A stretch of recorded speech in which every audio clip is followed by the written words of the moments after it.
Welcome to my YouTube channel Maharaj sir SST।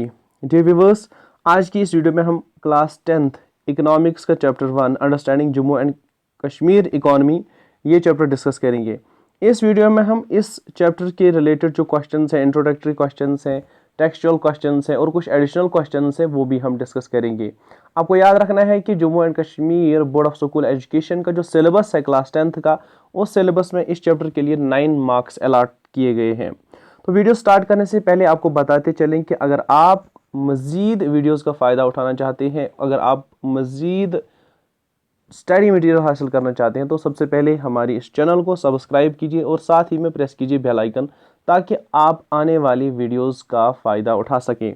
तो चलो video start करते हैं। सबसे पहले हम समझने की कोशिश करेंगे इकोनॉमिक्स क्या है, व्हाट इज़ इकोनॉमिक्स।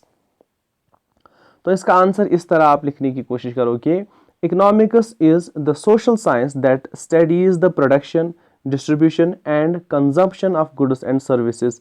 यानी इकोनॉमिक्स वो सब्जेक्ट है जिसमें हम चीज़ों की या सर्विसेज जो भी प्रोवाइड की जाती हैं, टीचिंग है, बार बार कोई सर्विस प्रोवाइड करता है तो सर्विसेज सेक्टर आपको पता है, प्रोडक्शन, डिस्ट्रीब्यूशन और consumption of goods and services जिस सब्जेक्ट में हम पढ़ते हैं उस सब्जेक्ट को हम इकोनॉमिक्स कहते हैं। यहाँ पे मैं ज़्यादा डिटेल में नहीं जा सकता हूँ, यहाँ हमने क्वेश्चंस डिस्कस करने की कोशिश की है।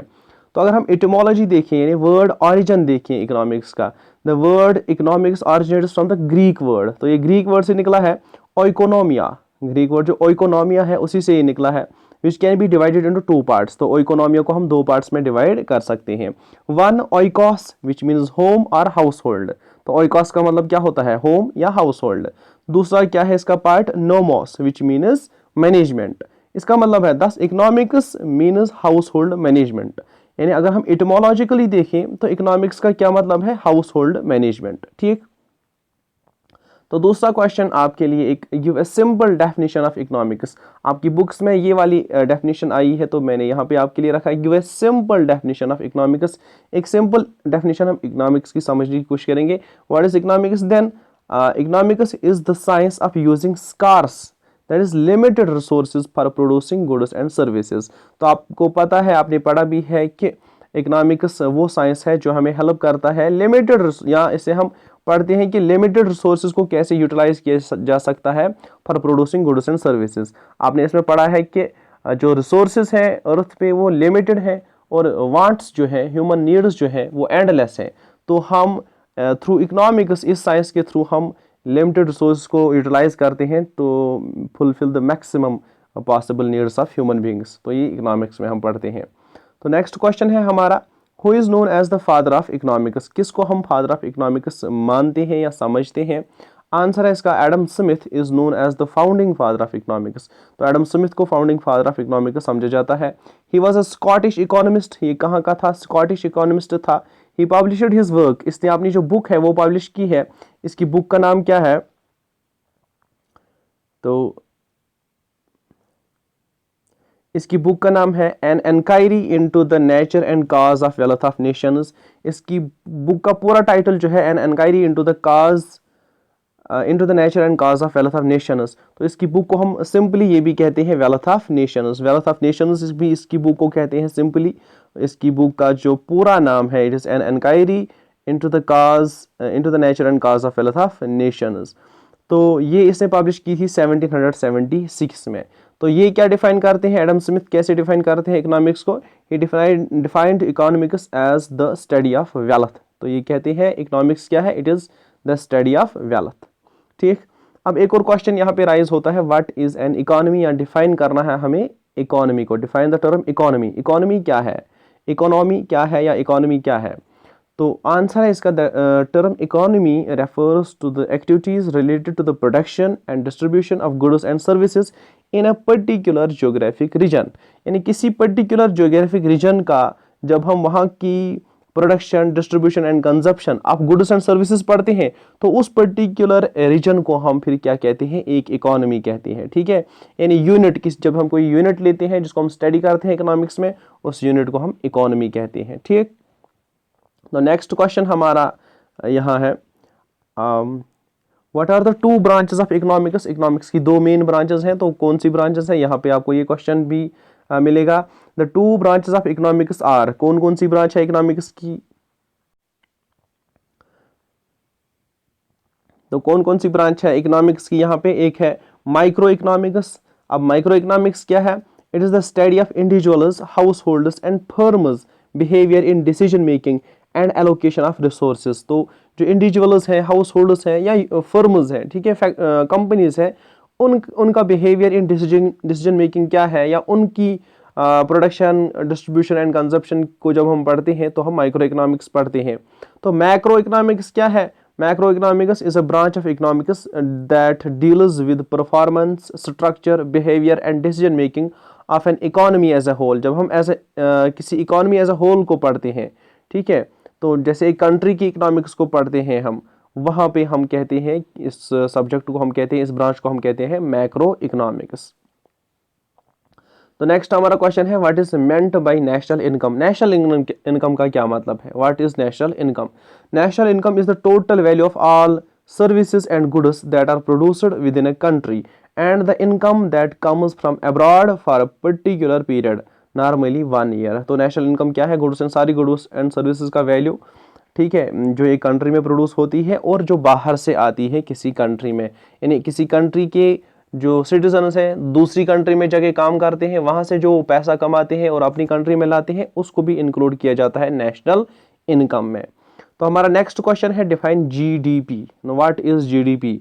आंसर है इसका ग्रॉस डोमेस्टिक प्रोडक्ट, यानी GDP is the total monetary और मार्केट वैल्यू, यानी total money value of all the finished goods and services produced within a country's borders in a specific period of time। अब GDP क्या होता है? यानी monetary value या money value सारी goods और सर्विसेज का जो एक कंट्री के जियोग्राफिक बॉर्डर्स में प्रोड्यूस होते हैं एक साल में या एक पीरियड ऑफ टाइम में, उसको हम जीडीपी कहते हैं, ग्रॉस डोमेस्टिक प्रोडक्ट कहते हैं, ठीक है। तो ये कैसे हम कैलकुलेट करते हैं? जीडीपी कैसे कैलकुलेट करते हैं? GDP is equal to C plus I plus G plus X minus M. तो इसमें सी क्या है? सी है कंजम्पशन एक्सपेंडिचर, आई क्या है? टोटल इन्वेस्टमेंट, जी क्या है? गवर्नमेंट एक्सपेंसेस, एक्स क्या है? नेट एक्सपोर्ट, और एम क्या है? टोटल इंपोर्ट, ठीक है। तो ये ऐसे हमारी फॉर्मूला बनती है जीडीपी कैलकुलेट करने की। GDP is equal to C plus I plus G plus X minus M. तो जीडीपी हम और भी तरीकों से, या नेशनल इनकम हम और भी तरीकों से कैलकुलेट करते हैं, वो आपको यहाँ पे नहीं पढ़ना है, यहाँ सिंपली आपको जीडीपी पढ़ना था, होता क्या है। तो नेक्स्ट क्वेश्चन जो है हमारा, what do you mean by पर कैपिटा इनकम? अब पर कैपिटा इनकम क्या होता है, ये भी आपकी बुक में इसका मेंशन आया है, तो यहाँ पे हमने डिफाइन किया आपके लिए। Per capita income measures the average income earned by per person in a given area in a specific year, ठीक है। यानी एक एवरेज पर्सन कितने पैसे कमाता है, कितनी इनकम अर्न करता है एक पीरियड ऑफ टाइम में, तो उसको हम कहते हैं पर capita income.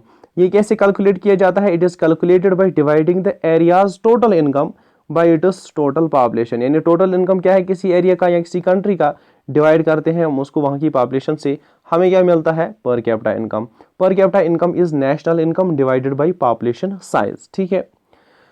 What are the main sectors of an economy? एक इकोनॉमी के मेन सेक्टर्स क्या है? कौन कौन सा सेक्टर है इकोनॉमी का? आंसर, एक इकोनॉमी के 3 सेक्टर्स होते हैं। जो 3 सेक्टर्स हैं वो कौन कौन से हैं? Primary sector, primary sector is a sector which deals with extraction cultivation of goods from natural resources such as mines, land etcetera. तो जब हम नेचुरल रिसोर्स को एक्सट्रैक्ट करते हैं या कल्टिवेट करते हैं, तो उसको हम कहते हैं, वो प्राइमरी एक्टिविटी में आता है या प्राइमरी सेक्टर में आता है। इसके अलावा इसमें breeding of plants and animals, plants और एनिमल्स को पालना या उनको कल्टिवेट करना या उनको ब्रीड करना, वो भी प्राइमरी सेक्टर में ही आता है। दूसरा है हमारा सेकेंडरी सेक्टर। सेकेंडरी सेक्टर क्या है? Secondary sector is a sector which deals with processing and conversion of raw materials into finished goods, यानी इसमें हम रॉ मटेरियल्स को कन्वर्ट करते हैं फिनिश्ड गुड्स में। टेरिशरी सेक्टर में क्या आता है? Tertiary sector is the sector which deals with providing support to the primary and secondary sector in the form of bank, insurance, warehousing, advertisements etcetera, ठीक है। Tertiary sector में ये चीज़ें आती हैं जो प्राइमरी और सेकेंडरी सेक्टर को सपोर्ट करते हैं, चाहे वो इंश्योरेंस हो, बैंकिंग हो, लोन्स हो, वेयर हाउसिंग हो, ठीक है, एडवर्टीजमेंट्स हो, ये सब कुछ आता है टेरिशरी सेक्टर में। तो सेक्शन बी मैंने आपके लिए बनाया है। सेक्शन बी में हम कुछ टेक्सचुअल क्वेश्चन जो हैं टेक्स्ट की इंफॉर्मेशन जो है उनको हमने क्वेश्चंस में कन्वर्ट किया है। हमारा पहला क्वेश्चन बनता है discuss the nature of Jammu and Kashmir economy. Jammu and Kashmir की जो इकोनॉमी है इसका नेचर क्या है। तो हम ये कहते हैं traditionally Jammu and Kashmir has been an agrarian state, ये एग्रेरियन स्टेट रही है। However over time many other sectors have also contributed in the growth of state domestic product, यानी स्टेट डोमेस्टिक प्रोडक्ट जो है इसमें बाकी सेक्टर्स ने भी कंट्रीब्यूट किया है, सेकेंडरी और टेरिटरी सेक्टर ने भी। It needs to be mentioned that over the last decade, the share of primary sector has been declining and the share of services sector has been increasing. तो with the passage of time जो है primary sector जो है इसका share कम होता जा रहा है, जितना इसका पहले था उससे भी कम होता जा रहा है। और जो सेकेंडरी सेक्टर है या टेरिटरी सेक्टर है, पर्टिकुलरली सर्विसेज सेक्टर, उसका शेयर जो है उसका कंट्रीब्यूशन जो है वो इंक्रीज होता जा रहा है। यहाँ पे एक और क्वेश्चन हमारा बनता है what do you mean by GSDP. अब जीएसडीपी क्या होता है, तो इसका आंसर है GSDP means gross state domestic product. अगर नेशन का होता है जीडीपी ग्रॉस डोमेस्टिक प्रोडक्ट, तो स्टेट का होता है GSDP gross state domestic product. What is the contribution of primary, secondary and tertiary sectors of GSDP in economy of Jammu and Kashmir? अब Jammu and Kashmir की इकोनॉमी जो है इसमें प्राइमरी सेक्टर का कितने % कंट्रीब्यूशन रहता है अराउंड, और सेकेंडरी का कितना और टेरिटरी का कितना। The contribution of primary, secondary and territory sectors in gross state domestic product of Jammu and Kashmir is कितना रहता है। तो प्राइमरी सेक्टर का रहता है 21%, अराउंड 21%, और सेकेंडरी सेक्टर का रहता है 22%, और जो टेरिटरी सेक्टर है, सर्विसेज सेक्टर है, इसका कंट्रीब्यूशन रहता है 57%। इसका मतलब है जो ग्रॉस स्टेट डोमेस्टिक प्रोडक्ट है जम्मू एंड कश्मीर का, उसमें सबसे ज्यादा कंट्रीब्यूशन या शेयर किस चीज का है, सर्विसेज सेक्टर का है। However it needs to be mentioned that over the last decade the share of primary sector has been declining and the share of यहाँ पे आपको याद रखना है प्राइमरी सेक्टर का जो शेयर है वो डिक्लाइन होता जा रहा है, और यहाँ पे and the share of services sector, ठीक है, यहाँ पे services sector and the share of services sector has been increasing, ठीक है। तो जो सर्विसेज सेक्टर है उसका शेयर इंक्रीज होता जा रहा है, और ये जो प्राइमरी सेक्टर है इसका शेयर डिक्रीज होता जा रहा है, ये आपको याद रखना है। There has also been a considerable decline in the per capita income of the state. जो पर कैपिटा इनकम है स्टेट का, इसमें भी लास्ट 10 ईयर्स में एक डिक्लाइन है। आपको पता है जम्मू एंड कश्मीर की जो कंडीशन है, पॉलिटिकल कंडीशन, वो कितनी ख़राब रही है बाकी हालात की वजह से भी, जिसकी वजह से पर कैपिटा इनकम यहाँ डिक्लाइन होता जा रहा है। एक और क्वेश्चन है हमारे पास, highlight the economic importance of primary sector in Jammu and Kashmir. Primary sector की क्या इंपॉर्टेंस रहती है जम्मू कश्मीर में, जम्मू कश्मीर की इकोनॉमी में, ये आपको यहाँ पे हाईलाइट करना है, यहाँ पे लिखना है। Primary sector is important since approximately 80% of population of Jammu and Kashmir resides in rural areas and they directly or indirectly depend upon this sector for livelihood and employment. Primary sector includes activities like अब primary sector में कौन कौन सी activities आती हैं। Number 1 agriculture. Agriculture involves cultivation of crops for subsistence as well as commercial purposes.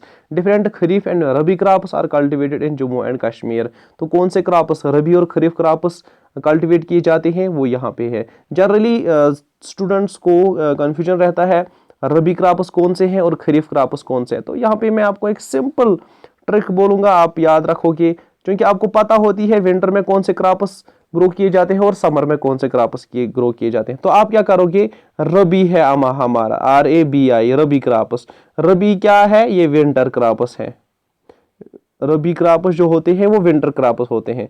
तो आपको याद रखना है आर जो है, रबी जो है ये आर से स्टार्ट होता है और विंटर जो है ये आर से खत्म होता है। इससे आपको जो आर की रिलेशन है ये आप याद रखोगे। रबी क्रॉप्स वो होते हैं जो विंटर सीजन में ग्रो किए जाते हैं, ठीक है, विंटर सीजन में ग्रो किए जाते हैं, वो रबी क्रॉप्स हैं। फिर रेस्ट जो समर है वो डेफिनेटली अब एक ही बचता है, खरीफ क्रॉप्स होते हैं, वो समर में ग्रो किए जाते हैं। तो अब कौन कौन से रबी और खरीफ क्रॉप्स जम्मू एंड कश्मीर में कल्टीवेट किए जाते हैं। नंबर 1 है हमारा rice. Rice is an important kharif crop. Rice is grown all over the union territory of Jammu and Kashmir. Jammu district and the plains of Kashmir are major areas of rice cultivation. The basmati grown in Arspora, Jammu is exported in large quantities. तो ये मैंने highlight किया है, ये आपको याद रखना important बन सकता है, ऑब्जेक्टिव आ सकता है.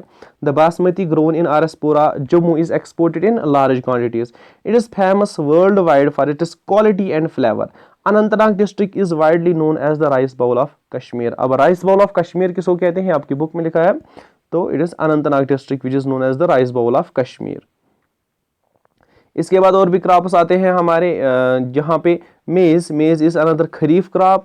It is grown in Udhampur, Rajouri, Anantnag etcetera. Pulses are largely grown in kharif season. The main pulses grown here are rajmash यानी red kidney beans, moong, mash etcetera. एक और क्रॉप है हमारा wheat is another important crop mainly grown in Jammu division. It is grown for self consumption. ठीक है, तो दूसरा जो आता है प्राइमरी सेक्टर में, it is forests are very important for the people living in countryside. The communities living near them depend on forests directly or indirectly. Forests provide timber for construction, firewood and other useful products. Joinery and ply-based industries acquire raw material from forests. It employs large number of people. तो joinery कौन होते हैं? joinery और ply, जो plywood बनाते हैं और जो फर्नीचर बनाते हैं, लाइक चेयर्स बनाते हैं, विंडोज बनाते हैं, डोर्स बनाते हैं, यानी जोड़ते हैं, लकड़ी के टुकड़ों को जोड़ के कोई फर्नीचर बनाते हैं, इसको हम जॉइनरी इंडस्ट्री कहते हैं. और प्लाई बेस्ड इंडस्ट्री जो प्लाईवुड बनाते हैं, तो ये भी अपना रॉ मटेरियल फॉरेस्ट प्रोडक्ट से ही हासिल करते हैं, वुड से हासिल करते हैं. फार्मास्यूटिकल और medicinal value of herbs and other medicinal plants can not be ignored. अब कुछ फॉरेस्ट से हमें फार्मास्यूटिकल हर्ब्स मिलते हैं, यानी जिनको मेडिसिन बनाने में यूज किया जाता है. तो इससे भी हम अंदाजा लगा सकते हैं कि फॉरेस्ट्स की इंपॉर्टेंस कितनी है इकोनॉमी में. Willow would is used for bat manufacturing. Sangam area is famous for it. Willow would जो है इसको बैट बनाने में इस्तेमाल किया जाता है, और संगम एरिया बैट फैक्ट्रीज जहाँ पे है ये फेमस है बैट्स के लिए. रेयरिंग लाइव स्टॉक, ये भी प्राइमरी एक्टिविटी में आता है, प्राइमरी सेक्टर में आता है. Rearing livestock involves the rearing of domesticated animals, birds etcetera such as sheep, chicken used for personal and और commercial purposes. Milk production. Pulwama district in Kashmir has a dynamic dairy sector. Wool. The Pashmina wool is considered precious and is used in producing shawls. तो Pashmina wool important है. Horticulture भी आता है primary sector में. It includes the cultivation of medicinal plants, fruits. Most fruits grown in our state are apple, pear, apricot, etc. ये fruits यहाँ पे grow किए जाते हैं. Fruits grown in our state are processed to produce jams. ठीक है, तो produce products like jam बनाया जाता है, पैकेट किया जाता है fruit juice को. Such products are widely consumed and have a large market. Apples grown in Kashmir are nationally famous. अब फ्लोरिकल्चर भी इसी में आता है. द तुलिप गार्डन, फ्लोरिकल्चर में हम क्या करते हैं, फ्लावर्स को ग्रो करते हैं. The tulip garden in Srinagar has been a big attraction for tourists in Kashmir.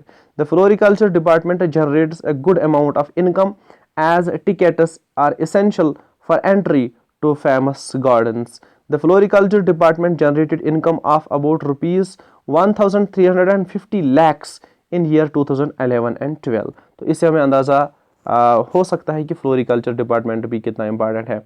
तो sericulture department of our state runs different schemes to expand the sericulture sector. The department aims to make this sector as an employment generator. एक और आता है fisheries. The fisheries department has a network of 42 trout fish rearing centers and some of the famous ones being at Kokarnag and Lairibal in Kashmir. तो यहाँ पे आपको trout जो है fish centers मिलेंगे कहाँ पे, कोकरनाग और लाइरिबल में. मिनरल्स, अब मिनरल्स कौन कौन से यहाँ पे निकलते हैं. The following mineral resources are found in our state. कौन कौन सा मिनरल रिसोर्स फाउंड किया जाता है, limestone, silica, gypsum, coal and sapphire. ठीक है, तो नेक्स्ट क्वेश्चन हमें हमारा बनता है, तो प्राइमरी सेक्टर हमारा हो गया, अब सेकेंडरी सेक्टर रहता है। Explain the importance of extraction of minerals in Jammu and Kashmir. Minerals की एक्सट्रैक्शन इंपॉर्टेंट क्यों है, इसकी इंपॉर्टेंस क्या है, ये भी हमारा एक क्वेश्चन है। The extraction of above mentioned minerals is important because, यानी ऊपर जो हमने मिनरल्स एक दो दिए, लाइमस्टोन, सिलिका, जिप्सम, कोल, सफायर, इनकी जो है इंपॉर्टेंस क्या है, ये कितने इंपॉर्टेंट है। It helps the state government by earning considerable amount in form of royalty by leasing extraction sites to private entrepreneurs।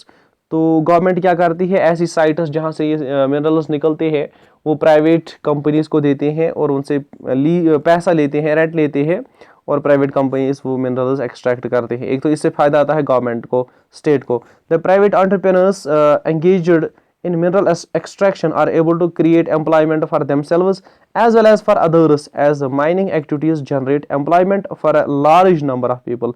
तो प्राइवेट एंटरप्रेन्योर्स एक तो इसमें काम करते ही है और बहुत सारों को ये एम्प्लॉयमेंट प्रोवाइड करते हैं। तो इस तरह जो एक्सट्रैक्शन ऑफ मिनरल्स है ये कश्मीर की इकोनॉमी के लिए बहुत इंपॉर्टेंट है। Discuss the economic importance of secondary sector. अब सेकेंडरी सेक्टर की क्या इकोनॉमिक इंपॉर्टेंस है ये भी हमें पढ़ना है।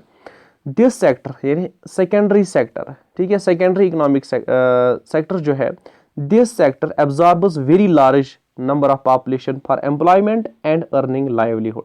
The secondary sector involves manufacturing and construction. Manufacturing में क्या आता है, manufacturing industries includes manufacturing industry includes activity of converting raw material into finished goods। ठीक है, ये आपने पहले ही पढ़ा। Handicrafts has been one of the most important livelihood earning industry in our state। The important products of handicrafts are discussed as below। कौन कौन सा handicraft यहाँ प्रोड्यूस किया जाता है? Number 1 carpets. The practice of carpet weaving in Kashmir is historically linked to Persia and Central Asia। कहा जाता है Central Asia से ये आई है carpet weaving art। It is widely held that Sultan Zainul Abidin brought carpet weavers from Persia and Central Asia। कहा जाता है कि सुल्तान ज़ैनुल आबिदीन ने सेंट्रल एशिया और पर्शिया से, यहाँ पे एशिया जो है मिस हो गया है, यहाँ सेंट्रल एशिया है, कहा जाता है सुल्तान ज़ैनुल आबिदीन ने सेंट्रल एशिया और पर्शिया से कारपेट वीवर्स को लाया, जिन्होंने कश्मीर के लोगों को ट्रेन किया, ट्रेनिंग दी कारपेट वीविंग में। एक और है हमारा shawls. The Kashmiri shawl is prepared from 3 kinds of fabrics that are. 3 तरह की फैब्रिक्स से कश्मीरी शाल्स बनाए जाते हैं। एक है शाहतूस, पश्मीना, रफल। ये 3 टाइप्स ऑफ फैब्रिक्स हैं, 3 टाइप्स ऑफ शाल्स हैं जो कश्मीर में प्रोड्यूस होते हैं। तो इनको हमने लेटर ऑन डिस्कस किया है। एक और जो हमारा आता है सेकेंडरी इकोनॉमिक एक्टिविटी में, ये है wood carving. The wood carved products में भी sofas, chairs, tables, almirahs etcetera. तो ये चीज़ें हम वुड कार्व्ड से बनाते हैं, वुड कार्विंग से बनाते हैं।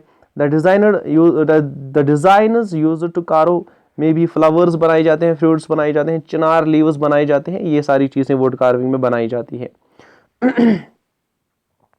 एक और जो क्राफ्ट आता है यह है Ladakhi carpets. The people of Ladakh also weave carpets but mainly for personal use. वो पर्सनल यूज के लिए कारपेट्स बनाते हैं। These carpets are popularly known as Khalidan and Sukhdan. ठीक है, उनको खलीदान कहते हैं या सुखदान कहते हैं लद्दाखी कारपेट्स को, ये वहाँ इनका नाम है। बसोली पेंटिंग्स भी आती हैं सेकेंडरी इकोनॉमिक एक्टिविटी में। तो these Basohli paintings these are known for miniature paintings. अब मिनिएचर पेंटिंग्स क्या होता है? जब आप स्मॉल स्केल पे चीज़ें बनाते हो, जब आप छोटी छोटी करके चीज़ें बनाते हो, एक कैनवास पे आप किसी क्लास को या बहुत बड़े एरिया को दिखाते हो, बट चीज़ों को छोटा छोटा करके दिखाते हो। बहुत सारी चीज़ें आप एक ही पेज पे बनाते हो, इसको हम मिनिएचर पेंटिंग्स कहते हैं। अब इनकी थीम्स जो है, the themes of this miniatures are taken from sources of literature like Rasamanjari, Gita Govinda and Ragamala. ठीक है, इन जो है लिटरेरी सोर्सेज से इनकी जो है थीम्स ली जाती है। सेकेंडरी इकोनॉमिक एक्टिविटी में हमारा चिनाब टेक्सटाइल मिल्स भी आता है। One of the largest industrial units that was set up in the 1970s was Chenab Textile Mills in Kutwa district by KK Birla Group। ये KK Birla Group, Kishan Kumar ये Birla group ने ये setup किया था 1970s में। Today this factory which manufactures cotton yarn and man-made fiber yarn with the help of over 1,70,000 spindlers is the largest factory of the Satluj Textiles and Industries Limited. Next जो है people of state are increasingly entering new and modern industries like, और भी कुछ modern industries में कश्मीर के लोग जो है वो आ रहे हैं, like packaged drinking water plants, pharmaceuticals, cement etcetera. ठीक है, इसमें भी आ रहे हैं लोग, इसमें भी काम कर रहे हैं, इंडस्ट्रीज पढ़ रही है। पावर जनरेशन भी आता है हमारी सेकेंडरी इकोनॉमिक एक्टिविटी में। The state of Jammu and Kashmir has the potential for the generation और production of 20,000 megawatt power electricity.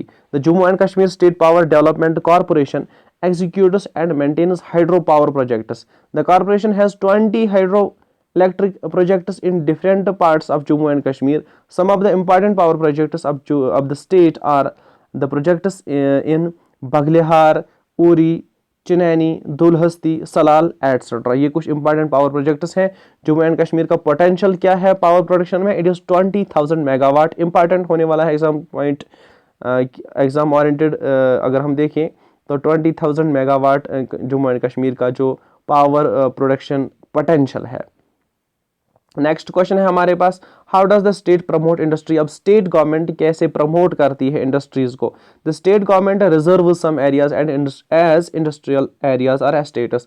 State government कुछ एरियाज को रिजर्व रखती है, एज उनको डिक्लेयर किया जाता है, ये क्या है? ये है industrial estates. To provide space for entrepreneurs for setting up their factories, ताकि ये जो एंटरप्रेन्योर्स हैं, बिजनेसमैन हैं, ठीक है, वो फैक्ट्रीज डाल सके इन एरियाज में। This land is provided at concessional rates to enable businessman to set up their units more easily. Some of these industrial estates are, अब कौन कौन से इंडस्ट्रियल एस्टेट्स हैं? Bagi Ali Mardan Khan, Rangreth, Khunmoh, Baramulla, Anantnag in Kashmir division. अब कश्मीर डिवीजन में कौन कौन से हैं? बागी अली मर्दान खान, रंगरेट, खुनमू, बारामुल्ला, अनंतनाग, ये कश्मीर डिवीजन में ये इंडस्ट्रियल एस्टेट्स आते हैं। जम्मू डिवीजन में कौन कौन आता है? बड़ी ब्रह्मा, सांबा और कठुआ, ये जम्मू में आते हैं। और लद्दाख डिवीजन में कौन कौन सा आता है? लेह एंड खुरबतंग, ये दो इंडस्ट्रियल सेक्टर्स या इंडस्ट्रियल एस्टेट्स आते हैं। कहाँ पे? लद्दाख डिवीजन में। Besides above mentioned, besides above locations, government has made efforts to see that every district has such industrial estate. अब गवर्नमेंट की ये कोशिश है कि हर किसी डिस्ट्रिक्ट में कोई ना कोई इंडस्ट्रियल एस्टेट जो है वो हो। नेक्स्ट क्वेश्चन हमारे पास है, discuss the economic importance of territory sector. अब टेरिटरी सेक्टर की इकोनॉमिक इंपॉर्टेंस हमें डिस्कस करनी है। As economies develop, the tertiary sector becomes increasingly important. With rising incomes, people avail more and more services. Secondary sector is important for the growth of other sectors as well. तो यहाँ पे एक correction हुई है।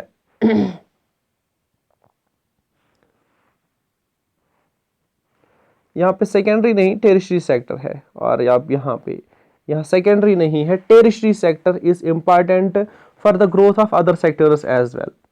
अब territory sector में क्या आता है?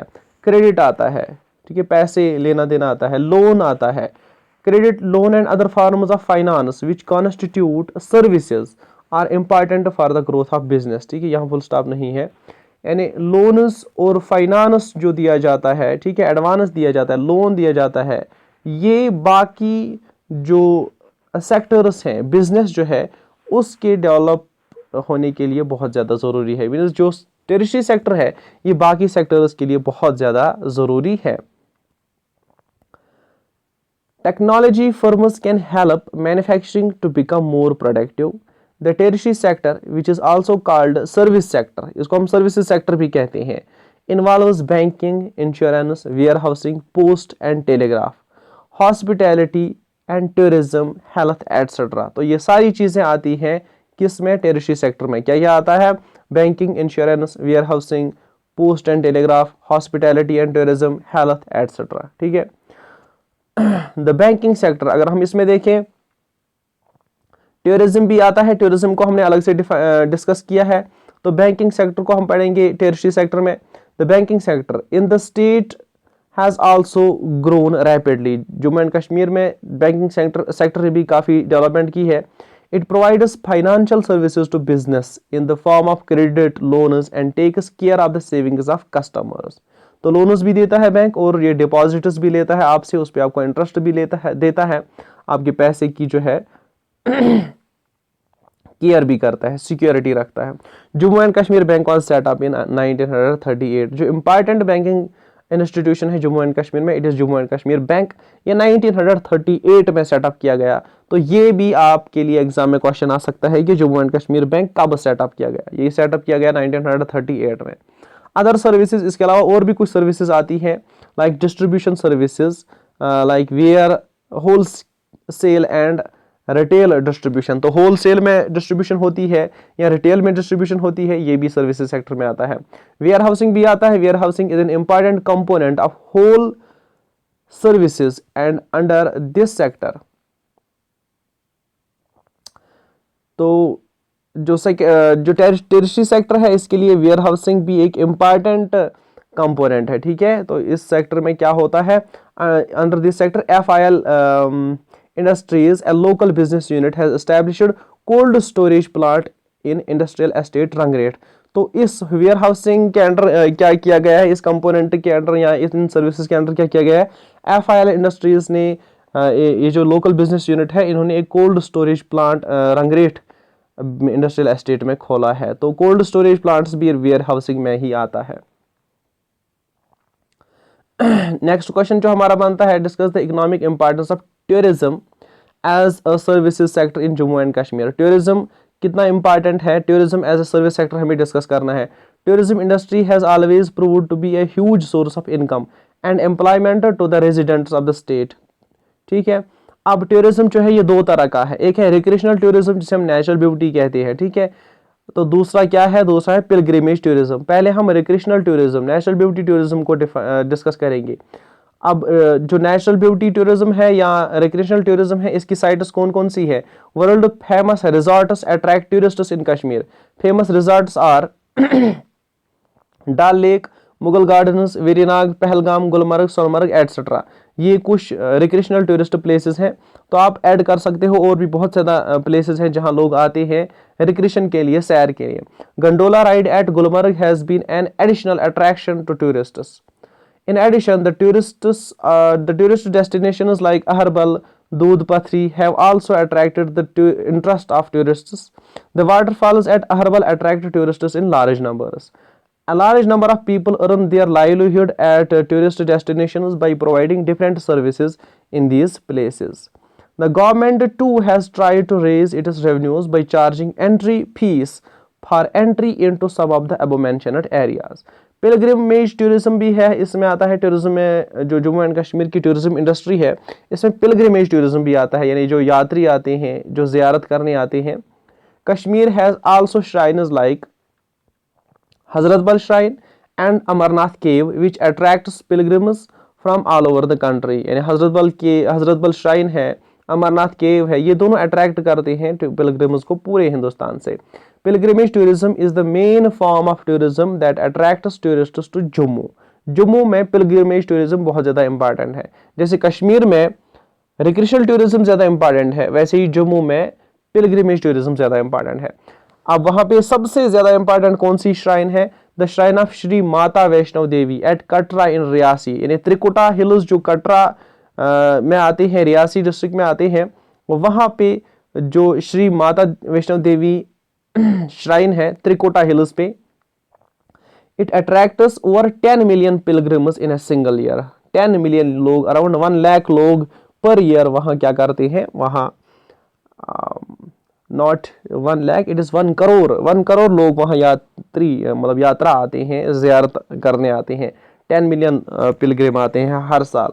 The entire pilgrimage at this shrine is overseen by the Shri Mata Vaishno Devi shrine board. अब श्राइन बोर्ड जो है वहाँ वही उनको मैनेज करता है। Apart from Katra, the other shrines that are now attracting pilgrims in ever larger numbers are, और कौन कौन सी वहाँ पिलग्रिम साइट है, और कौन कौन सी पिलग्रिम साइट है जम्मू में।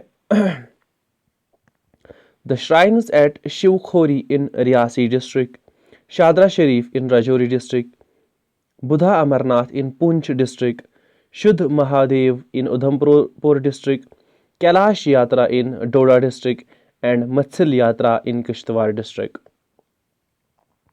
टूरिज्म इन लद्दाख, लद्दाख भी बहुत ज़्यादा इम्पॉर्टेंट है टूरिस्ट्स के लिए.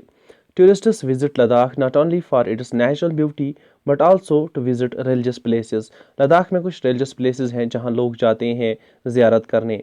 Pangong lake in Ladakh is one of the important tourist destinations. Archaeological and monumental destinations in Ladakh include sculpture at Dras, the Lamayaro monastery, the Hemis monastery, Leh palace etcetera.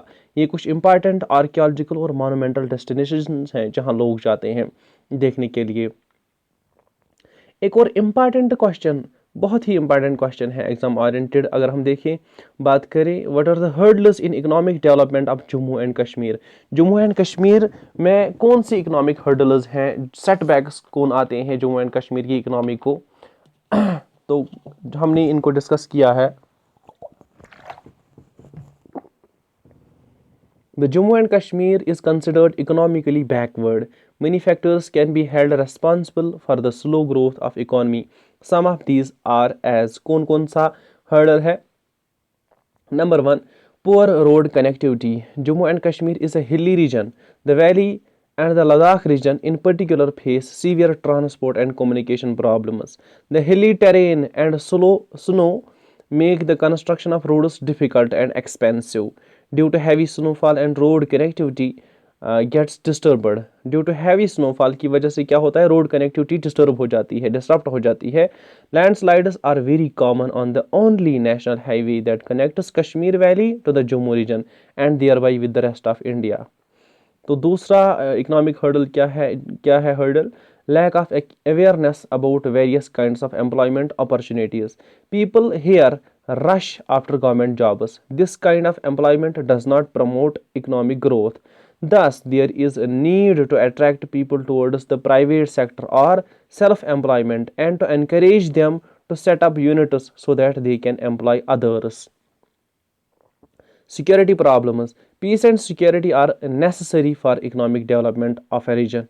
Jammu and Kashmir has always been a conflict zone. The absence of peace and security creates a situation of fear and uncertainty where people, consumers and businessmen are not able to take proper decisions, especially when it comes to income generating activities. In such conditions, investment in such regions comes to halt. अब कुछ additional questions हैं. Short terms कुछ है हमारे पास. Define horticulture. Horticulture क्या होता है. Horticulture refers to that branch of agriculture that deals with the art, science, technology and business of growing fruits. Horticulture में क्या ग्रो किया जाता है, fruits. It includes the cultivation of medicinal plants and fruits. ठीक.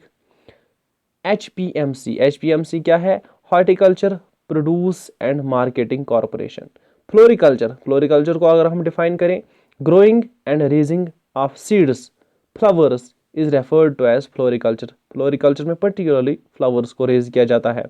Sericulture. Sericulture is a sector that deals with the rearing of silkworms and silk products. तो ये sericulture है.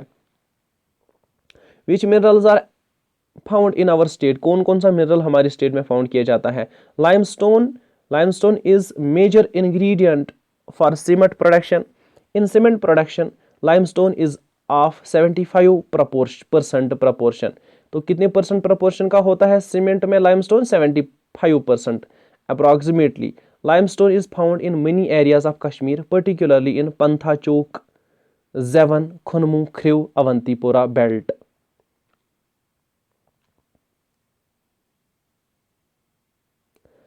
सिल्का, एक और मिनरल जो है जो Chilka is the second important ingredient of cement. The proportion of silica in cement manufacturing is approximately 20%. 20% silica होता है सीमेंट में. Gypsum. Gypsum is also used in cement production. The proportion of gypsum and iron in cement production is about 5%. कितने percent होता है gypsum और iron? 5%. Coal. Coal is important fuel used for heating purposes. Sapphire. Sapphire is an important stone extracted at Padar area of Kishtwar district. तो sapphire क्या है, बाकी तो आपको पता होगी. sapphire के बारे में आपको बोलते हैं extraction of sapphire from the mines in Padar began in 1885 and these stones acquired a legendary status in the world of jewelry. Sapphire at Padar is famous all over the world for its unique peacock blue color. Its color holds up in all kinds of light. It is described as a magical property as compared to other sapphires such as burmest stones, which lose their rich color in the evening light. The stone has a magical velvety effect. इसका एक velvety effect होता है, exuding a soft yet strong color. The price of these pure sapphires get easily crossed 1 lakh US dollar, 1 lakh US dollar, 1 lakh dollar A carat. Carat होता है 200 milligram, यानी 200 milligram अगर आपके पास sapphire है, इसकी price क्या है? इसकी प्राइस जो है it is 1 lakh dollar, making them the most expensive in their category. यानी सबसे ज़्यादा महंगे सफ़ायर जो है वो लद्दाख में पार्डर रीजन में प्रोड्यूस होते हैं. दुनिया के सबसे ज़्यादा महंगे सफ़ायर, ठीक है, आपको याद रखना है. 200 मिलीग्राम सफ़ायर जो पाउडर में प्रोड्यूस होता है, उसकी जो प्राइस है, उसका जो कॉस्ट है, it crosses 1 lakh dollar. 1 lakh dollar पर 200 मिलीग्राम बनता है. Types of shawls produce in Jammu and Kashmir, यानी जम्मू एंड कश्मीर में किस तरह के शाल प्रोड्यूस किए जाते हैं.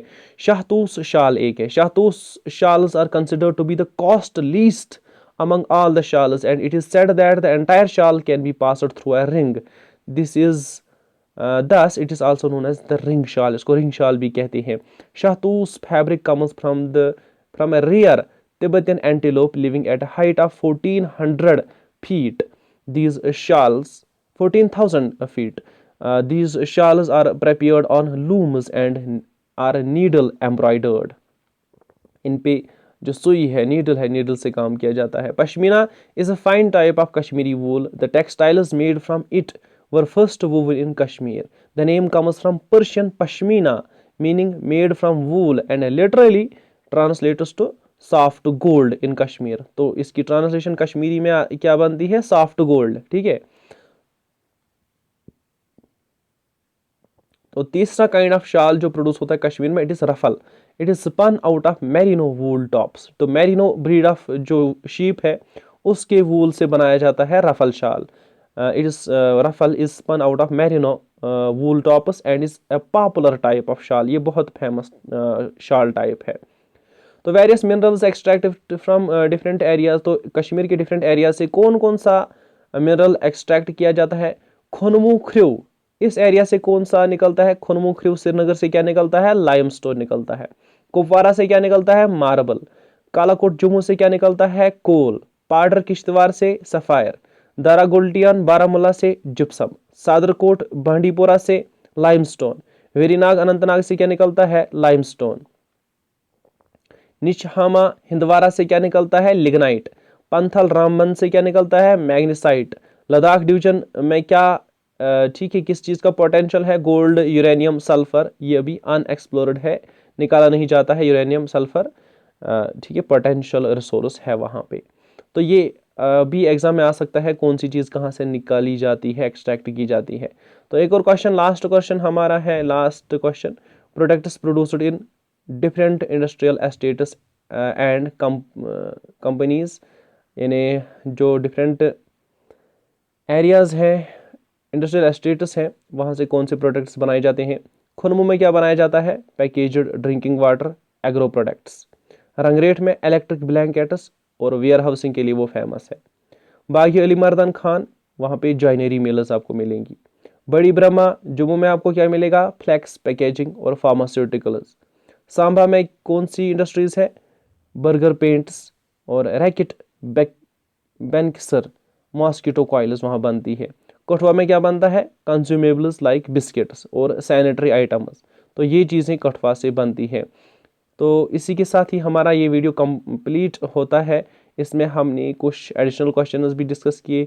हमने इंट्रोडक्शन दी इकोनॉमिक्स की, इकोनॉमिक्स क्या होता है, इसके नेचर को हमने थोड़ा सा डिस्कस किया और कश्मीर की इकोनॉमी को हमने समझने की कोशिश की. अगर आपको वीडियो पसंद आया, वीडियो को बाकी फ्रेंड्स के साथ शेयर कीजिए और हमारी चैनल को सब्सक्राइब करना ना भूलिए. Thanks for watching this video.